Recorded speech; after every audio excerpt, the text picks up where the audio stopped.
불과 유황으로 타는 못에 참회하리니 이것이 둘째 사망이라. 계시록 21장 8절 말씀.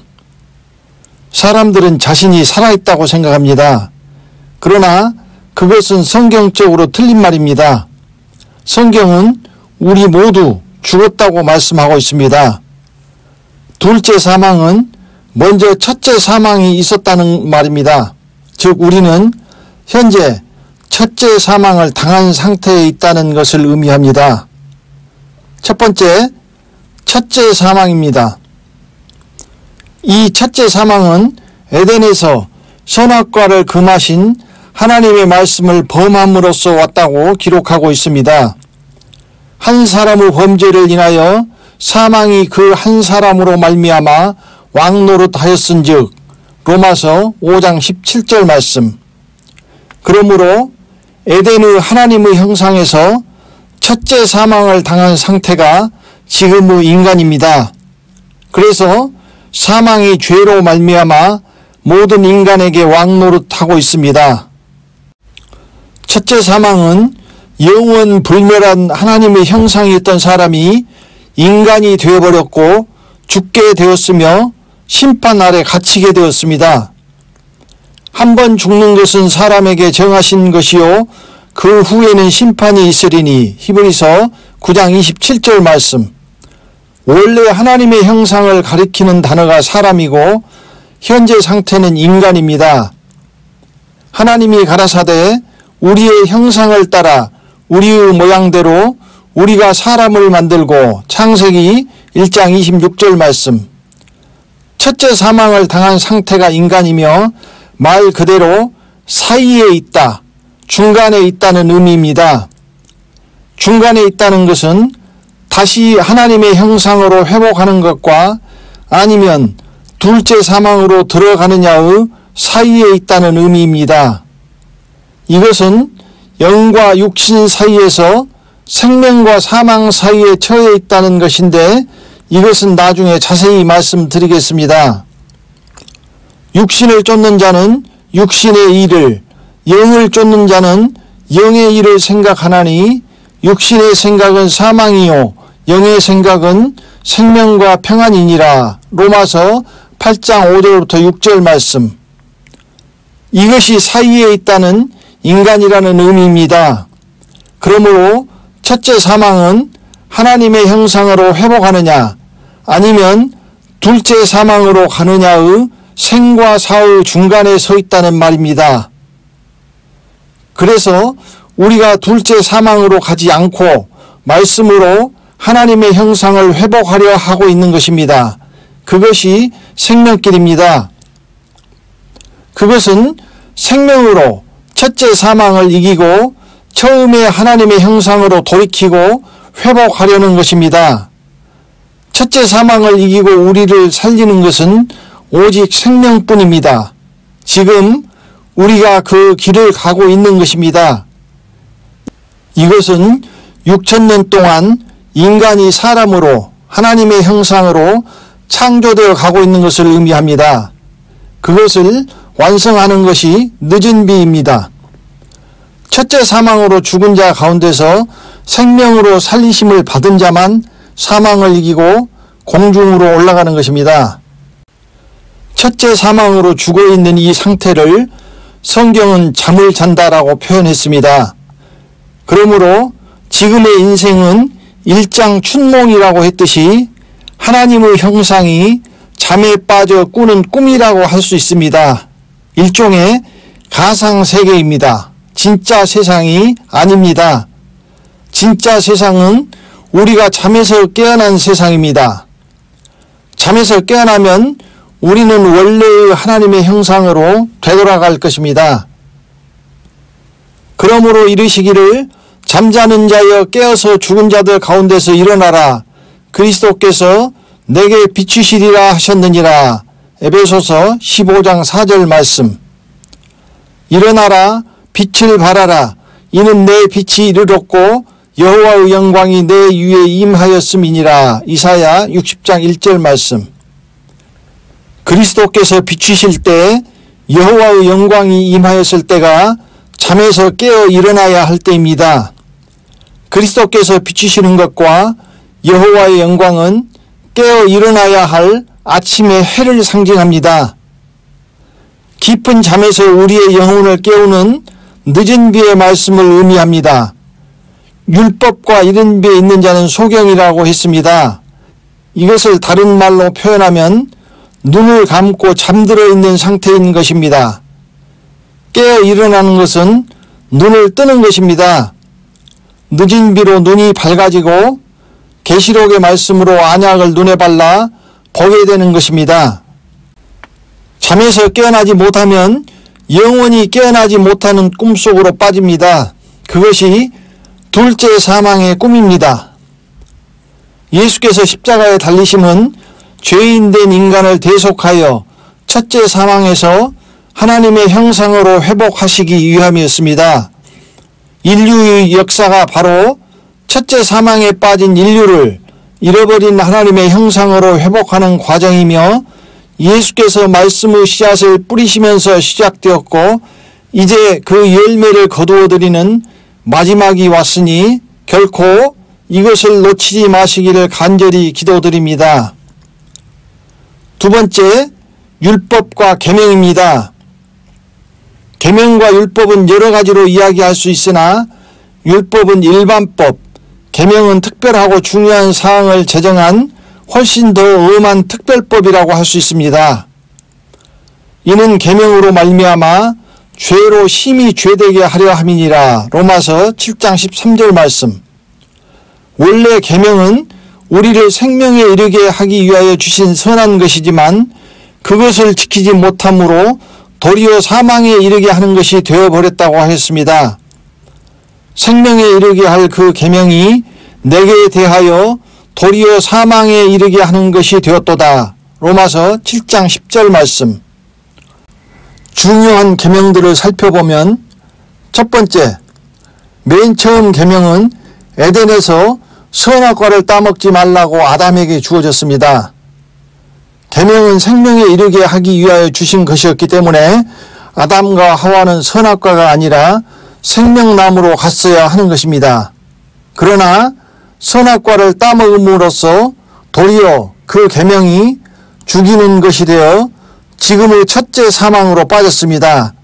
그 결과가 하나님의 형상을 잃어버리고 지금의 인간인 죄인으로 사망을 섬기며 사망이 왕노릇하고 있는 것입니다.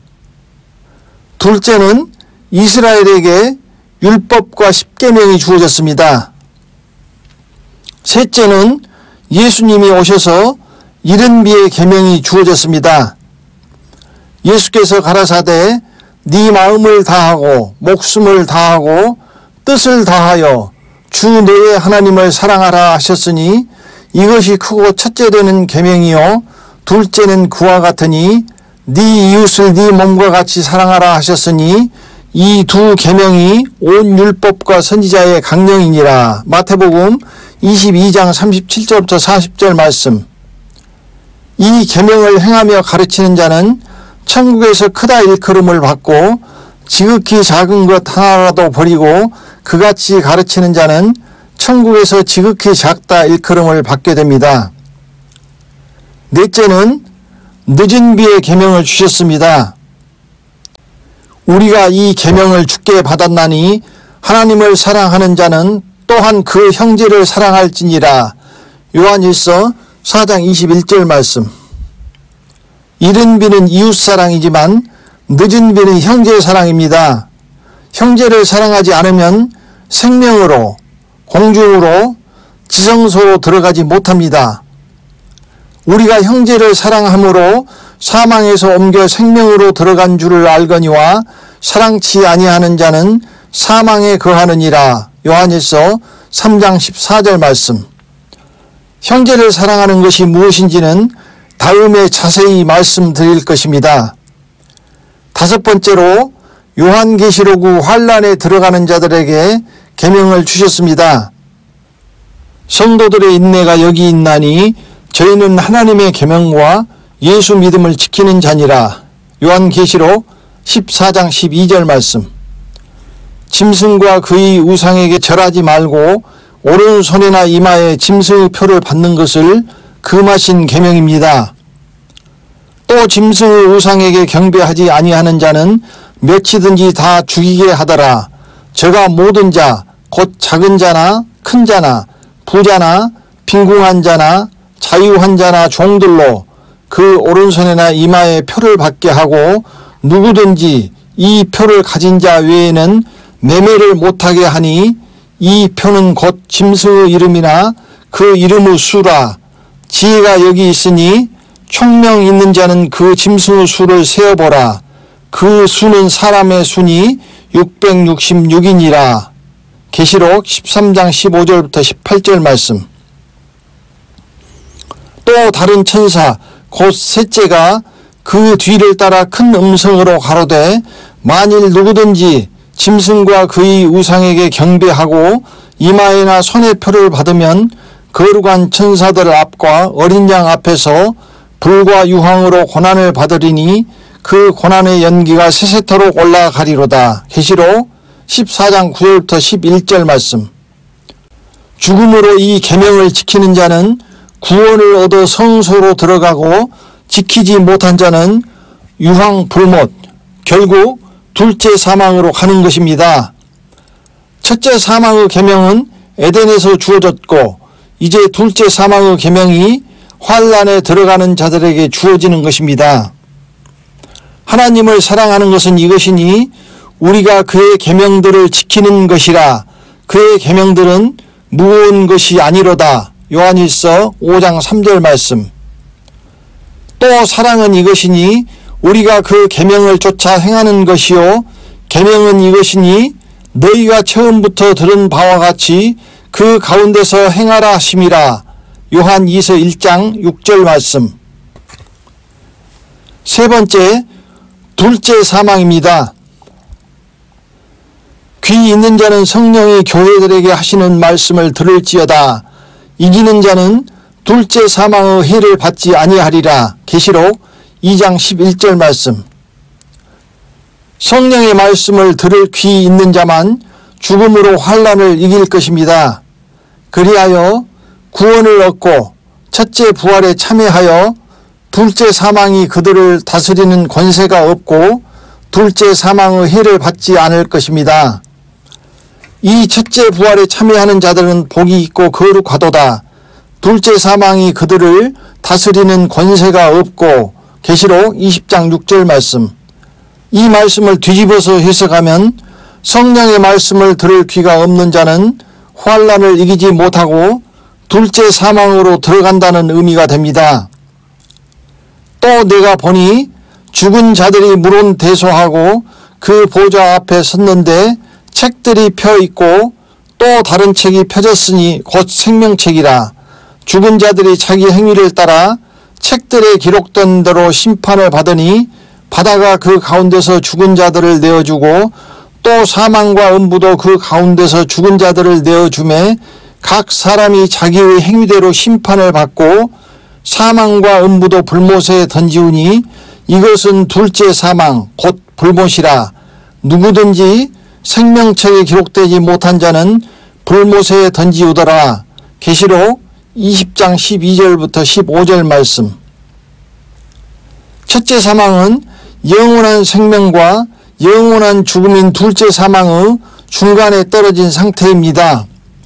영원한 생명으로 하나님의 형상을 회복하느냐 아니면 인간에서 짐승으로 진짜 사망, 영원한 죽음, 둘째 사망으로 가느냐의 기로에 서 있습니다.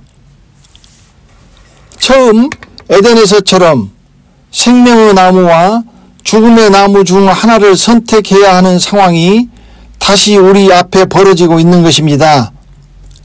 생명의 나무는 늦은 비이며 죽음의 나무는 환란의 짐승의 표가 될 것입니다. 그때 아담과 이브는 죽음의 나무를 선택했습니다. 그때는 첫째 사망이었지만 이제는 둘째 사망입니다. 사망길은 첫째 사망에서 둘째 사망으로 내려가는 길입니다. 사실은 중간 상태가 아니라 지금 둘째 사망을 향하여 사망길을 내려가고 있는 중입니다. 생명길을 가지 않는 자는 사망길로 갑니다. 추수 때에 열매가 맺히면 끝이 납니다. 열매로 그들을 알리라 하신 대로 열매가 마지막 확정입니다. 생명의 열매와 사망의 열매, 이 둘 중 하나가 될 것입니다. 생명과 죽음으로 갈라지면 회복할 수 없고 다시 돌이키지 못합니다. 교회 안에 심어져 함께 자라온 곡식과 가라지, 생명과 죽음의 나무, 이제 그 열매를 추수할 때가 되었습니다. 그것은 생명과 죽음의 영원한 분리입니다.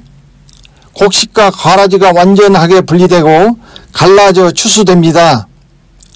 생명나무의 열매를 맺은 자들은 처음 익은 열매로 추수되어 하늘로 올리고, 죽음의 나무의 열매를 맺은 자들은 가라지로 둘째 사망으로 추수되는 것입니다. 생명의 나무와 죽음의 나무에 열매를 맺는 것은 영원한 생명의 확정이고, 둘째 사망, 곧 영원한 죽음의 확정입니다. 생명의 열매를 맺는 자는 생명 안에서 왕노릇하고, 죽음의 열매를 맺는 자에게는 둘째 사망이 그들의 주인이 되고 왕노릇할 것입니다. 다시 속죄하는 제사가 없습니다. 영원히 돌이킬 수 없다는 말입니다. 이 모든 과정이 첫째 사망에서 하나님의 형상으로 되돌리는 과정이며 그것이 늦은 비입니다. 그것만큼 중요한 의미가 둘째 사망으로부터의 탈출입니다. 늦은 비는 생명으로 환난과 둘째 사망의 영원한 죽음에서 우리의 영혼을 구원하시기 위한 하나님의 사랑입니다.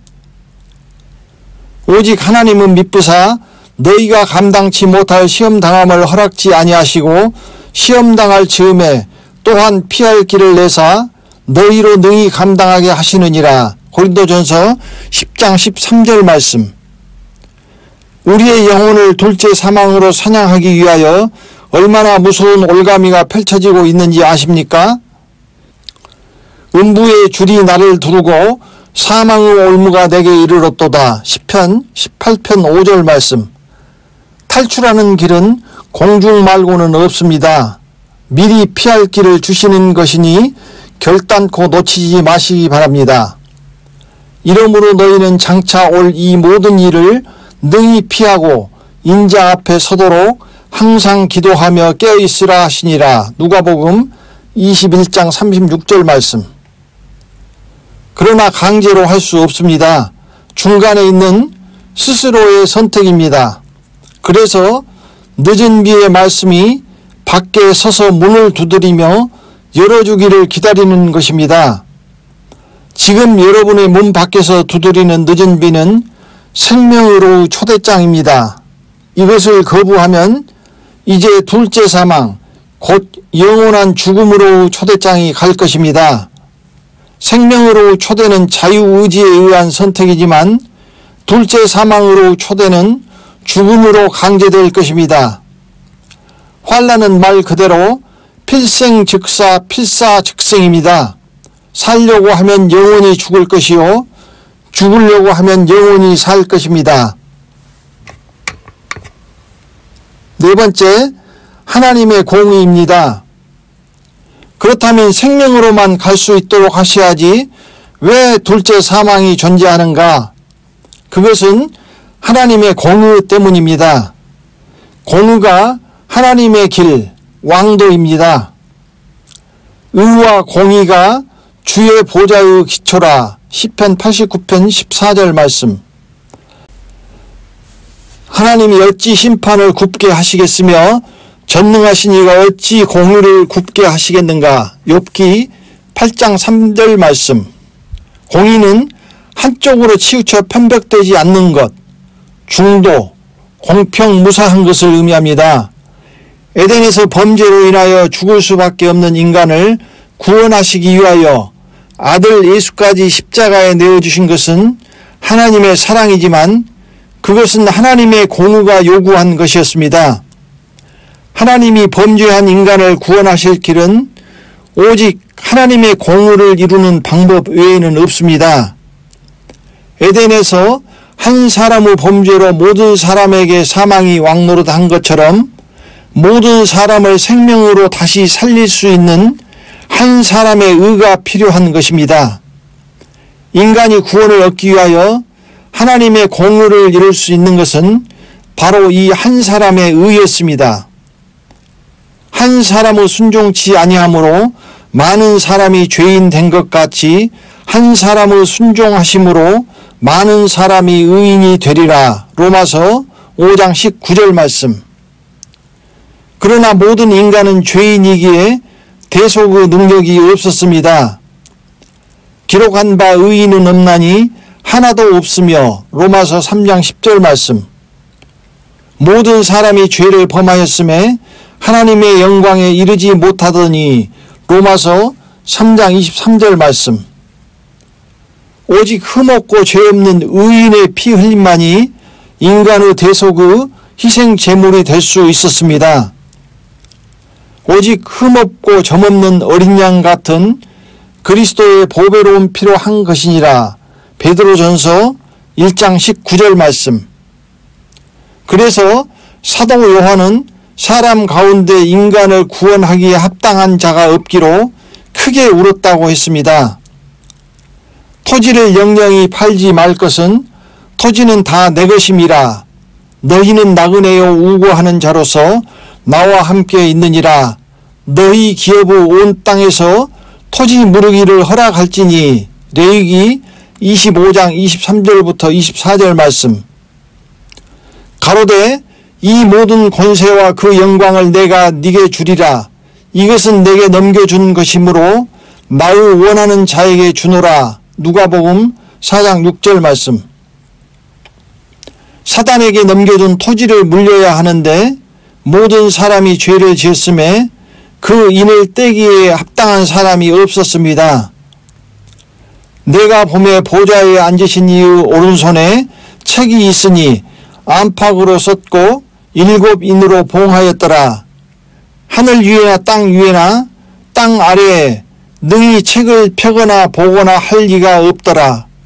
이 책을 펴거나 보거나 하기에 합당한 자가 보이지 않기로 내가 크게 울었더니 장로 중에 하나가 내게 말하되 울지 말라. 유대 지파의 사자 다윗의 뿌리가 이기었으니 이 책과 그 7인을 떼시리라 하더라. 계시록 5장 1절부터 5절 말씀. 오직 딱 한 분 죄 없으신 어린 양만이 그 7인을 떼기에 합당합니다. 새 노래를 노래하여 가로되 책을 가지시고 그 인봉을 떼기에 합당하시도다. 일찍 죽임을 당하사 각 족속과 방언과 백성과 나라 가운데서 사람들을 피로 사서 하나님께 드리시고. 계시록 5장 9절 말씀. 그리스도께서 피로 사셨기에 이제 7인과 새 나팔과 7 대접을 통하여 사단에게 넘겨준 세상을 하나님의 공의로 물리는 절차를 시행하십니다.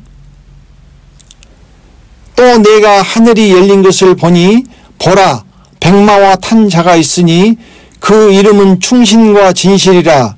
그가 공의로 심판하며 싸우더라. 계시록 19장 11절 말씀. 그래서 사단에게 넘어갔던 세상이 요한계시록의 토지 무르기가 완성되고 그리스도의 나라가 이루게 됩니다. 7째 천사가 나팔을 불매 하늘에 큰 음성들이 나서 가로되 세상 나라가 우리 주와 그 그리스도의 나라가 되어 그가 세세토록 왕노릇 하시리로다 하니. 계시록 11장 15절 말씀. 예수께서 십자가를 지시는 길을 갈 수밖에 없었던 것은 죄인을 위하여 의인이 대속의 피를 흘리지 않으면 하나님의 공의를 이루지 못하기 때문에 인간을 구원할 다른 길이 없습니다. 하나님이 인간을 구원하시기 위하여 아들 예수를 십자가에 죽기까지 내어주신 것은 인간에 대한 하나님의 사랑이자 공의입니다. 사랑은 여기 있으니 우리가 하나님을 사랑한 것이 아니요 오직 하나님이 우리를 사랑하사 우리 죄를 위하여 화목제로 그 아들을 보내셨음이니라. 요한일서 4장 10절 말씀. 사랑과 공의는 서로 상반되는 개념입니다. 서로 만날 수가 없습니다. 그러나 하나님의 사랑과 하나님의 공의가 만나고 이루어진 자리가 바로 십자가인 것입니다. 대속의 제물은 죄의 몸인 육신을 가진 인간은 드릴 수가 없습니다. 그래서 예수께서는 인간으로 오시면 안 되었습니다. 그래서 죄의 몸인 육신으로 오신 것이 아니라 죄에 있는 육신의 모양으로 오신 것입니다. 곧 죄를 인하여 자기 아들을 죄에 있는 육신의 모양으로 보내어 육신의 죄를 정하사. 로마서 8장 3절 말씀. 그 방법이 바로 처녀에게 잉태하여 죄 없는 자, 곧 의인으로 오신 것입니다. 사단은 죄로 인한 사망으로 사망 권세를 잡은 자입니다. 그도 또한 한 모양으로 혈육에 함께 속하심은 사망으로 말미암아 사망의 세력을 잡은 자, 곧 마귀를 없이 하시며. 히브리서 2장 14절 말씀. 에덴에서 범죄함을 인하여 인간은 세상과 모든 피조물과 함께 죄와 사망의 법 아래 들어갔고 사단이 그 주인이었습니다. 그러므로 죄가 없는 의인을 죽일 권세가 사단에게는 없습니다. 그러나 의인을 십자가에 죽임으로써 사단이 하나님의 법정에 걸린 것입니다. 이제 하나님의 공의는 이루어졌고 사단은 멸망의 쇠사슬에 걸렸습니다. 아담의 죄로 사망이 들어오고 사단에게 모든 것이 넘어갔던 것처럼 사단은 의인을 죽임으로써 모든 것을 토해내게 되었던 것입니다. 그래서 예수의 피만이 우리를 대속하는 의로운 피입니다. 이로써 모든 것을 회복할 수 있는 길을 예수께서 십자가 상에서 이루신 것입니다. 이것이 예수께서 다 이루었다라고 하신 말씀의 의미입니다. 십자가에서 의로운 피를 흘린 예수 그리스도에 의하여 인간을 구원하기 위한 하나님의 공의를 이루는 대속이 드디어 이루어졌습니다. 그리하여 인간의 구원과 하나님의 형상으로 회복하기 위한 길이 열린 것입니다. 그러면 생명으로만 갈 수 있도록 해야지 왜 둘째 사망이 존재하는가? 그것은 생명을 싫어하고 사망을 사랑하는 자들도 있기 때문입니다. 그래서 생명과 사망 사이에서 자유의지로 스스로 선택할 수 있도록 하시는 것이 하나님의 공의입니다.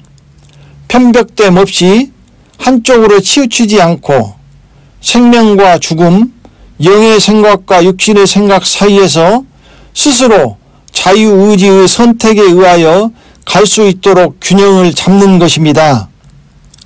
육신을 쫓는 자는 육신의 일을, 영을 쫓는 자는 영의 일을 생각하나니 육신의 생각은 사망이요 영의 생각은 생명과 평안이니라. 로마서 8장 5절부터 6절 말씀.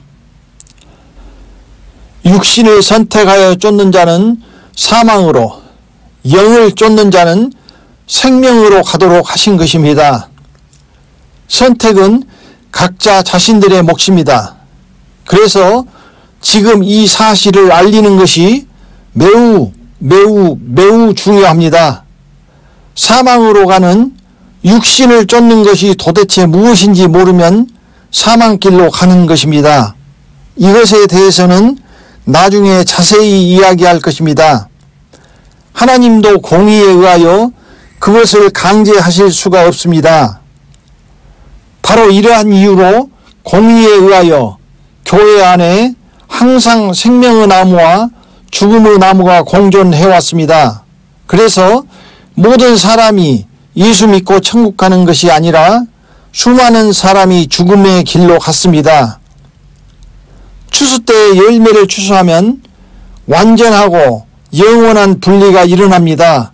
이것 또한 공의입니다. 생명에 속했는지 아니면 죽음에 속했는지. 이제 소경의 암흑 세상과 눈을 뜬 자의 광명한 세상이 갈라집니다. 인간과 짐승, 곡식과 가라지, 무교병과 유교병, 생명의 나무와 죽음의 나무 두 가지가 공존할 수 없습니다. 두 가지가 공존했기에 지금까지 삶과 죽음이 싸우는 고통스러운 세상이 존재해 왔던 것입니다. 그러나 추수 때는 모든 것이 추수되어 체질되고 갈라지고 분리되어 각각의 곳간, 각각의 세상으로 들어갑니다. 사람을 물어 죽이던 짐승은 다시는 사람과 함께 하지 못할 것입니다. 짐승이 잡히고 그 앞에서 이적을 행하던 거짓 선지자도 함께 잡혔으니 이는 짐승의 표를 받고 그의 우상에게 경배하던 자들을 이적으로 미혹하던 자라. 이 둘이 산채로 유황불 붓는 못에 던지우고. 계시록 19장 20절 말씀. 그러므로 이제 처음 세상은 사라지고 완전히 다른 새하늘과 새 땅이 되는 것입니다. 또 내가 새 하늘과 새 땅을 보니 처음 하늘과 처음 땅이 없어졌고 바다도 다시 있지 않더라. 내가 들으니 보좌에서 큰 음성이 나서 가로되 보라, 하나님의 장막이 사람들과 함께 있음에 하나님이 저희와 함께 거하시리니 저희는 하나님의 백성이 되고 하나님은 친히 저희와 함께 계셔서 모든 눈물을 그 눈에서 씻기심에 다시 사망이 없고 애통하는 것이나 곡하는 것이나 아픈 것이 다시 있지 아니하리니 처음 것들이 다 지나갔음이러라. 보좌에 앉으신 이가 가라사대 보라, 내가 만물을 새롭게 하노라 하시고 또 가라사대 이 말은 신실하고 참되니 기록하라 하시고. 계시록 21장 1절부터 5절 말씀. 생명을 택한 자에게는 영원한 생명으로, 죽음을 택한 자에게는 영원한 둘째 사망으로 갚으시는 것이 하나님의 공의입니다. 인간은 이해하기 어렵겠지만 이것은 하나님이 하나님이시기 위한 공의인 것입니다. 이제 우리가 얼마나 무섭고 두려운 상황에 처해 있는지 조금 이해가 가실 것입니다. 인간을 원래의 하나님의 형상으로 회복하기 위해서 이 모든 복잡한 과정이 필요한 이유도 하나님의 공의 때문입니다. 죄와 사망의 법을 이루어야 하는 것입니다. 이 회복의 과정은 다시 말씀드리겠습니다. 그러므로 이제 자녀들에게도 이러한 것을 가르쳐야 합니다. 참고로 이순신 장군은 구원받았을까 궁금하신 분들이 많을 것입니다. 하나님의 보좌의 기초는 의와 공의입니다. 이것이 무너지면 하나님은 하나님으로서 서실 수가 없습니다. 인간을 구원하시기 위한 공의를 이루기 위하여 자기 아들을 내어주신 이가 어찌 공의를 굽게 하시겠습니까? 그러므로 그러한 문제는 하나님의 공의에 맡기면 됩니다. 율법 없는 이방인이 본성으로 율법의 일을 행할 때는 이 사람은 율법이 없어도 자기가 자기에게 율법이 되나니 이런 이들은 그 양심이 증거가 되어 그 생각들이 서로 혹은 송사하며 혹은 변명하여 그 마음에 새긴 율법의 행위를 나타내느니라. 로마서 2장 14절부터 15절 말씀. 매트릭스처럼 빨간 약을 먹고 눈을 뜨게 되면 실제 현실은 완전히 다르다는 것을 알게 됩니다. 천국을 향하여 꽃길을 가고 있는 줄 알았지만 깊은 잠에 빠져 깨어나지 못하고 꿈속을 헤매이며 둘째 사망으로 걸어 들어가고 있었다는 것을 많은 분들이 깨달았을 것입니다.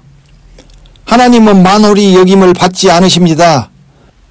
영원히 죄와 세상에 머물며 은혜와 구원이 끝이 없을 줄로 착각하며 동무들을 때리며 술친구들로 더불어 먹고 마시며 죄의 세상과 짝하며 살았지만 이제 그 마지막이 오고 있습니다. 죄를 사랑하여 사망에 이르는 죄의 종으로 머물기를 원하였고 생명을 거부하고 사망을 사랑한 자들은 그 열매를 거둘 것입니다. 그러므로 생명을 주님을 사랑하고 좋은 날 보기를 원하는 자가 되시기를 진심으로 기원드립니다.